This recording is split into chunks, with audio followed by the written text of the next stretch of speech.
Hey guys, John here, and today we're taking a look at the Primeval Future Predator toy from the Wave 1.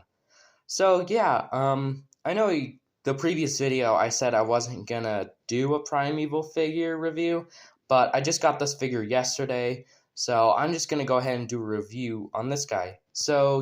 Before I take a look at the detail on the figure, I just want to point out what the Future Predator is. So basically, it's a made-up creature. Ooh, I am so sorry, guys. My camera fell over. The Future Predator was created by the Impossible Picture team that work on Primeval, especially the creatures. It's basically a future evolution of a bat. It's like a bat that lost its wings and became a predator. So, uh, yeah. Um, Now we're gonna go ahead and take a look at the detail of this figure. Also, to point out too, this figure first came with James Lester, and then it came again with Connor Temple, and especially this is the Wave 1.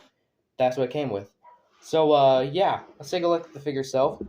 Detail on the head looks really good. It looks like the future predator that appeared in Primeval. Now the color scheme is very interesting on this figure because you can see he's got this brown, black, and some like cream spots on him. I think this was the original color scheme they were gonna go for the future predator, but then they went for gray instead. Which there is a gray version of the future predator. It's somewhere out there. Maybe I can review him in the future. I'm not sure yet. But so taking a look at the face looks nice. We got the nostrils or location nostrils. This thing right here is a little eye or some kind of eye like that. The mouth looks good. The teeth are this orangey red color. My camera's having a hard time focusing on this guy. But yeah, he kind of has that color going on. The back does have these spikes going up the top. Little spikes going on the side. The arms are nice and long. He's got 2 fingers and this little third digit on the wrist. The legs look nice, especially the feet. They kind of look like theropod dinosaur feet, but it's not a dinosaur. The back does have this little tiny tail. Overall, the detail is pretty nice for a made-up creature. Take a look at the articulation.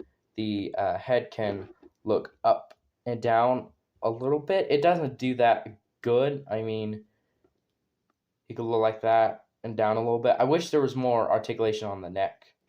The mouth does open, but it is kind of rubbery. And I've seen versions where the jaw does break off on certain eBay sites.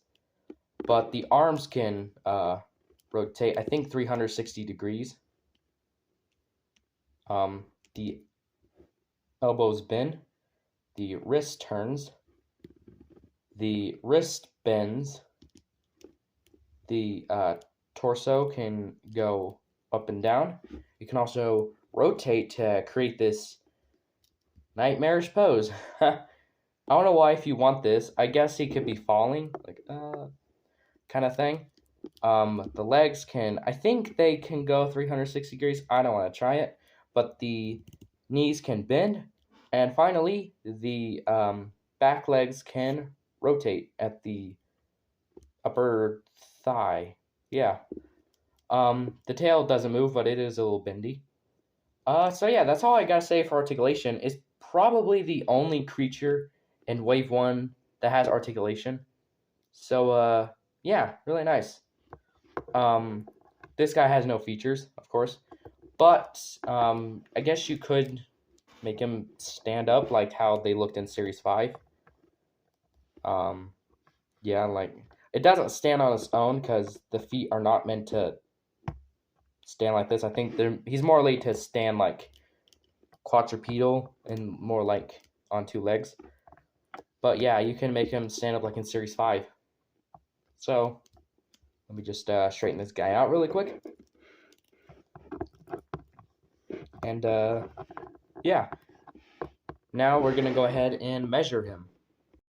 Measuring the length of this figure, he, with his body straight out, he is over 4 inches across and over 11 centimeters. And the height of this guy, especially in just his normal stance, he is over 11 centimeters and just over 4 inches. But that can kind of vary through different poses. But how he could if he stands up. Let's see how tall he is if he stands up straight. He is over 6 inches. And the total over 6 centimeters.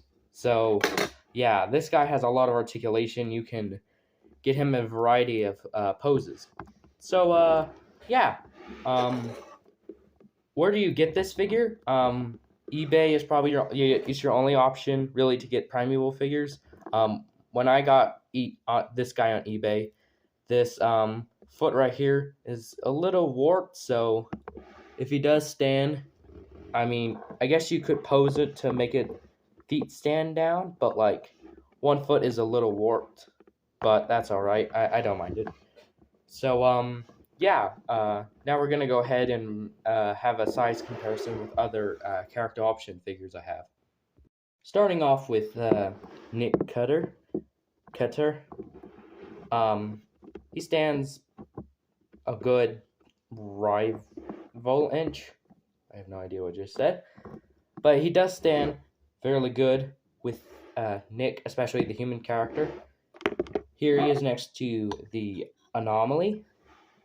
Does fit the scale. Does work really nice.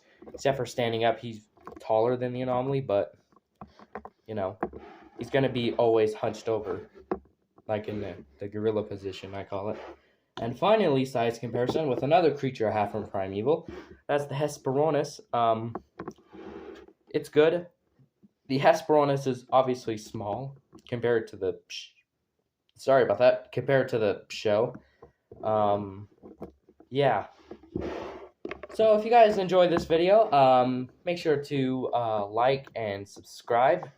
Let me know if you want me to do some more reviews in the future, especially, I don't know if I will do more Primeval reviews in the future. I have no idea. It's not like I'm not going to do any reviews.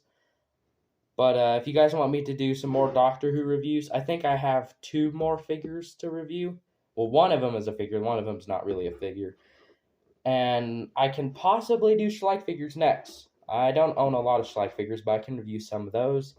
And heck, maybe I can do stop motions. I don't know. I'll try something in the future. But yeah, if you enjoyed this video, like, subscribe, and comment. That would really help out this channel. Share it to some of friends that are big Primeval fans and love the future Predator, of course, is their favorite creature. Yeah, I will see you guys in the next video, and goodbye.